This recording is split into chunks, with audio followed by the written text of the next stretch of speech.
तू? नाही, मेगाट्रॉनबद्दल सांगायचं म्हणलं फ्रॉड काही नाही तसलं. मी गावाकडली मुलं असतात त्यांना वाटतं इंग्लिश कंपल्सरी असावं लागते. पण माझं नाव अभिषेक भोसले. मी धाराशिवचा, धाराशिव जिल्हा प्रॉपर. माझं एज्युकेशन बी.कॉम थर्ड इयर सुरू आहे. म्हणजे आवड होती मला व्हिडिओ एडिटिंगमध्ये. ओके. मेगाट्रॉन बद्दल तुला कशी माहिती मिळाली?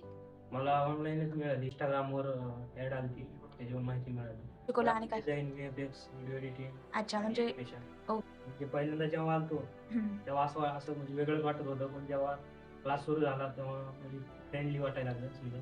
समजा मॅडम सर हे समजा फ्रेंड असल्यासारखे वाटत होते. आणि फी पण कमी आहे आणि बेसिक टू ॲडव्हान्स शिकवतात पूर्ण सॉफ्टवेअर. भीती असते मुलांना ऑनलाईन ॲडमिशन घेताना, तर त्यांना थोडंसं गाईड करशील तू? नाही, मेगाट्रॉनबद्दल सांगायचं म्हणलं फ्रॉड काही नाही तसलं. मी गावाकडली मुलं असतात त्यांना वाटतं इंग्लिश कंपल्सरी असावं लागते. पण इथं तसं काही नाही. आपण ज्या भाषेत प्रश्न विचारतो त्याच भाषेत उत्तर आणि शिकवलं जातं. मराठी, इंग्लिश कोणतीही भाषा.